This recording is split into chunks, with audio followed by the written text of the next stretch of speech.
آج ایک ایسے شخص کی بات ہونی ہے جس کا نام تو بڑا مشہور ہے مگر اس کا چرچا اچھے الفاظ میں نہیں ہے۔ جی ہاں، انجام بہت برا ہوا۔ دنیا میں بڑے بڑے بادشاہ گزرے ہیں مگر ایسا بادشاہ جس کے پاس مال خزانہ بہت کچھ تھا مگر اس کا انجام بہت برا ہو۔ جی ہاں، آج بات ہوگی قارون کی۔ آج ہمارے سلسلے کا موضوع ہے قارون کا انجام۔ قارون کون تھا؟ اس کے ساتھ کیا ایسا ہوا کہ وہ اس طرح غرق کر دیا گیا؟ آج بہت کچھ سیکھنا ہے قرآن پاک سے۔ قارون جو ہے حضرت موسیٰ علیہ السلام کے چچا یسہر کا بیٹا تھا، بہت ہی شکیل، بہت ہی خوبصورت۔ جی ہاں، قارون کے اندر بہت ساری بظاہر خوبیاں تھیں، وہ خوبصورت بھی تھا اور لوگ اس کے حسن و جمال سے متاثر ہو کر اس کو منور کہا کرتے تھے۔ اس کے ساتھ ساتھ اس کو یہ کمال بھی حاصل تھا کہ وہ بنی اسرائیل میں تورات کا بہت بڑا عالم تھا اور بہت ہی ملنسار اور با اخلاق انسان تھا، اور لوگ اس کا بہت ہی ادب و احترام کرتے تھے۔ ہو سکتا ہے آپ حیران ہو رہے ہو کہ اتنی ساری خوبیاں پھر بھی اس کا انجام اتنا برا ہوا۔ اب میں سے جو اگر مجھے کوئی خوبصورت سن رہا ہے اور جناب کوئی عالم جس کو اپنے آپ کو سمجھتے ہیں کہ بڑے علم والا ہوں وہ سن رہا ہے، خوش اخلاق بھی ہے، ملنسار بھی ہے، لوگوں میں مقبول بھی ہے، لیکن ہم سب کو اس بات کی فکر ہونی چاہیے کہ ہمارا انجام بھی اچھا ہو۔ یہ نعمتیں اللہ نے دی ہے نا، ان نعمتوں کا شکر ادا نہ کریں، ان نعمتوں کو حاصل کرنے کے بعد رب کی نافرمانیوں میں لگ جائے تو پھر یہ چیزیں عذاب کا باعث بھی بن جاتی ہیں۔ غور سے سنیے، قارون کے پاس بے شمار خزانہ اور دولت آ گئی۔ اب اس کے حالات میں ایک دم تغیر پیدا ہو گیا، زندگی کا لائف سٹائل جو ہے وہ تبدیل ہو گیا۔ اب سامری کی طرح وہ بھی حضرت موسیٰ علیہ السلام کا بہت بڑا دشمن ہو گیا اور اعلیٰ درجے کا متکبر اور مغرور پراؤڈی ہو گیا۔ جب زکوٰۃ کا حکم نازل ہوا تو اس نے حضرت موسیٰ علیہ السلام کے سامنے یہ عہد کیا کہ وہ اپنے تمام مالوں سے اپنے مال کا 1000واں حصہ زکوٰۃ نکالے گا، مگر جب اس نے اپنے مالوں کا حساب لگایا تو وہ تو بہت بڑی رقم زکوٰۃ کی بنتی ہے۔ اب ذرا غور کیجئے کہ مال کا 1000واں حصہ ہمارے مسلمانوں کے لیے تو 40واں حصہ ہے نا، 2.5% ہے ہر سال زکوٰۃ، جو اس کی تفصیل ہے اس کے بعد، لیکن اس کو تو 1000 میں 1 روپیہ دینا تھا اگر غور کیا جائے، مگر چونکہ وہ بہت بڑی کیلکولیشن بن گئی، بہت زیادہ خزانہ تھا، تو اب اس کے اوپر حرص نے، بخل نے، کنجوسی نے حملہ کیا۔ اب وہ زکوٰۃ کا منکر ہو گیا اور بلکہ عام طور پر بنی اسرائیل کو بہکانے میں لگ گیا کہ حضرت موسیٰ علیہ السلام اس بہانے سے تمہارے مالوں کو لینا چاہتے ہیں۔ یہاں تک کہ حضرت موسیٰ علیہ السلام سے لوگوں کو بدگمان کرنے کے لیے اس خبیث نے، اس غلط آدمی نے یہ گندی اور گناؤنی چال چلی کہ ایک عورت کو بہت زیادہ مال و دولت دے کر اس بات پر آمادہ کیا کہ وہ حضرت موسیٰ علیہ السلام پر بدکاری کا الزام لگائے۔ چنانچہ عین اس وقت جب حضرت موسیٰ علیہ السلام واز فرما رہے تھے، قارون نے آپ کو ٹوکا کہ فلانی عورت کے ساتھ آپ نے معاذ اللہ برا کام کیا۔ حضرت موسیٰ علیہ السلام نے فرمایا اس عورت کو میرے سامنے لاؤ۔ چنانچہ وہ عورت جب بلائی گئی، اللہ کے نبی ہیں حضرت موسیٰ علیہ السلام، کلیم اللہ ہے، اور آپ پر یہ الزام لگایا جا رہا ہے، تو آپ نے فرمایا اے عورت، اللہ کی قسم جس نے بنی اسرائیل کے لیے دریا کو پھاڑ دیا اور عافیت و سلامتی کے ساتھ دریا کے پار کر کے فرعون سے نجات دی، سچ سچ بتاؤ کہ واقعہ کیا ہے؟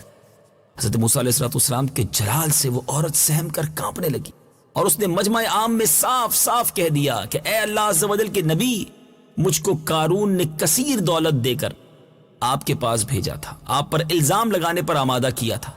اب حضرت موسیٰ علیہ السلام آپ دیدہ ہو گئے، سجدہ شکر ادا کیا اور اللہ کی بارگاہ میں اب آپ نے اسی کیفیت میں دعا کی کہ یا اللہ قارون پر اپنا قہر و غضب نازل فرما۔ پھر آپ نے مجمع سے فرمایا کہ جو قارون کا ساتھی ہو وہ قارون کے ساتھ ٹھہرا رہے اور جو میرا ساتھی ہو وہ قارون سے جدا ہو جائے۔ چنانچہ صرف 2 ایسے بد نصیب تھے جو قارون کے ساتھ ہی رہے، باقی تمام لوگ الگ ہو گئے۔ اب حضرت موسیٰ علیہ السلام نے زمین کو حکم دیا کہ اے زمین تو اس کو پکڑ لے، تو قارون ایک دم گھٹنوں تک زمین میں دھس گیا۔ پھر آپ نے دوبارہ زمین سے یہی فرمایا تو وہ قبر تک زمین میں دھس گیا۔ یہ دیکھ کر قارون رونے لگا اور بلبلانے لگا اور قرابت داری اور رشتے داری کا واسطہ دینے لگا۔ آپ کا رشتہ دار تھا نا، مگر آپ نے اس کی طرف کوئی التفات نہ فرمایا۔ یقیناً بڑا دل دکھایا تھا، اتنا بڑا الزام۔ پھر حضرت موسیٰ علیہ السلام نے جب توجہ نہ فرمائی تو وہ دستے دستے بالکل زمین میں دھس گیا۔ اب وہ 2 جو منحوس شخص تھے جو قارون کے ساتھی بنے ہوئے تھے، اپنی آنکھوں کے سامنے سب دیکھا نا، آنکھوں پہ جب پردہ پڑ جاتا ہے نا تو دیکھیں آنکھوں کے سامنے حضرت موسیٰ علیہ السلام نے اشارہ کیا ہے، زمین آپ کی بات مان رہی ہے، وہ دھستا جا رہا ہے۔ تو وہ کہنے لگے کہ حضرت موسیٰ علیہ السلام نے قارون کو اس لیے دھسا دیا ہے کہ قارون کے مکان اور اس کے خزانوں پر قبضہ کرنا چاہتے ہیں۔ اللہ! پھر حضرت موسیٰ علیہ السلام نے دعا مانگی کہ یا اللہ قارون کا مکان اور خزانہ بھی زمین میں دھس جائے۔ چنانچہ قارون کا مکان جو سونے کا تھا اور اس کا سارا خزانہ سبھی زمین میں دھس گیا۔ اے میرے بیٹے اسلامی بھائی، اللہ والوں سے جو بیر لیتے ہیں، اللہ والوں کو جو ستاتے ہیں، اللہ کے نیک بندوں سے، اللہ کے برگزیدہ بندوں کو جو تکلیف پہنچاتے ہیں، پھر اس کا انجام کیسا ہوتا ہے۔ تکبر کتنی بری چیز ہے، کنجوسی کتنی بری چیز ہے۔ اس واقعے سے اے میرے بیٹے اسلامی بھائیوں، آئیے پہلے تو یہ واقعہ قرآن کی زبان سے سنتے ہیں۔ اللہ تعالیٰ ارشاد فرماتا ہے کہ قارون کو کتنے خزانے دیے تھے، ان خزانوں کی کنجیاں ایک مضبوط اور طاقتور جماعت بمشکل اٹھا سکتی تھی۔ اس کی کیز جو ہیں، جی ہاں، خزانہ تو کتنا ہوگا، جن صندوقوں میں، جن تجوریوں میں وہ خزانہ رکھا جاتا تھا، ان کنجیوں کو اٹھانے کے لیے ایک بڑی جماعت درکار ہوتی تھی۔ آئیے قرآن کی آیت اور اس کا ترجمہ سنتے ہیں۔ إن قارون كان من قوم موسى فبغى عليهم وآتيناه من الكنوز ما إن مفاتحه لتنوء بالعصبة أولي القوة۔ ترجمہ، بے شک قارون موسیٰ کی قوم سے تھا، پھر اس نے قوم پر زیادتی کی اور ہم نے اس کو اتنے خزانے دیے جن کی کنجیاں اٹھانا ایک طاقتور جماعت پر بھاری تھی۔ اے میرے میٹھے اسلامی بھائیوں، حضرت موسیٰ علیہ السلام نے قارون کو جو نصیحت فرمائی وہ یہ ہے کہ جس کو قرآن نے بیان کیا، اسی خیرخواہی والی نصیحت کو سن کر قارون حضرت موسیٰ علیہ السلام کا دشمن ہو گیا۔ غور کیجئے کتنی مخلصانہ اور کس قدر پیاری نصیحت ہے جو حضرت موسیٰ علیہ السلام کے ساتھ ساتھ ساری قوم قارون کو سناتی رہی۔ قرآن پاک کی کچھ آیات سنیے اور ترجمہ سنیے۔ إذ قال له قومه لا تفرح إن الله لا يحب الفرحين۔ ترجمہ، جب اس سے اس کی قوم نے کہا اتراؤ نہیں، بے شک اللہ اترانے والوں کو پسند نہیں کرتا۔ وابتغ فيما آتاك الله الدار الآخرة ولا تنس نصيبك من الدنيا وأحسن كما أحسن الله إليك ولا تبغ الفساد في الأرض۔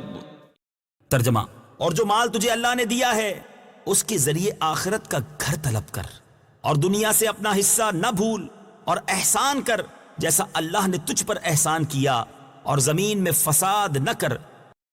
اے میرے بیچ اسلامی بھائیوں، قارون نے اپنے مال کے گھمنڈ میں، غرور میں اس مخلصانہ نصیحت کو ٹھکرا دیا اور خوب بن سور کر تکبر اور غرور سے اتراتا ہوا قوم کے سامنے آیا اور حضرت موسیٰ علیہ السلام کی بدگوئی اور ایذا رسانی کرنے لگا۔ اب اس کا نتیجہ کیا ہوا؟ قرآن کی زبان سے سنیے اور خدا کی اس قاہرانہ گرفت پر خوف الہی سے تھرا اٹھیے۔ فخسفنا به وبداره الأرض فما كان له من فئة ينصرونه من دون الله وما كان من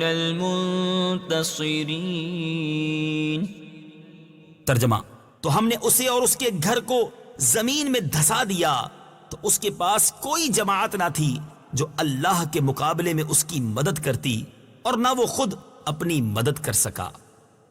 اے میرے میٹھے اسلامی بھائیوں اور مدنی چینل کے ناظرین، یہ عبرتناک واقعہ ہم سب کو یہ درس ہدایت دیتا ہے کہ اگر اللہ تعالیٰ مال و دولت عطا فرمائے تو اس فرض کو لازم جانے کہ اپنے اموال کی زکوٰۃ ادا کرتا رہے، اور ہرگز اپنے مال و دولت پر غرور اور گھمنڈ نہیں ہونا چاہیے۔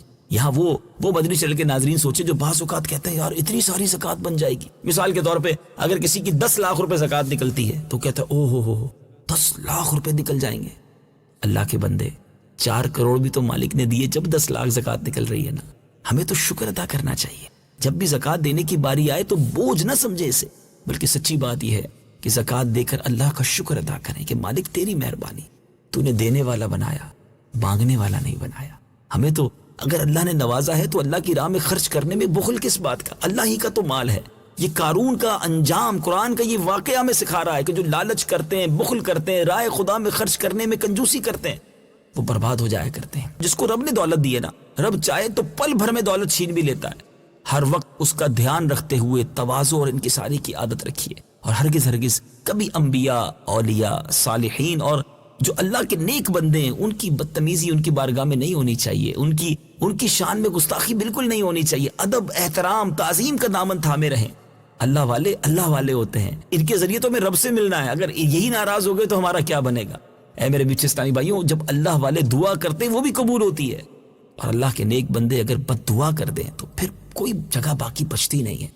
آپ نے اس واقعے سے یہ بھی تو سیکھا نا کہ اللہ کے نبیوں کا حکم کہاں کہاں چلتا ہے۔ حضرت موسیٰ نے زمین کو حکم دیا تو زمین نے قارون کو پکڑ لیا، دھسا دیا۔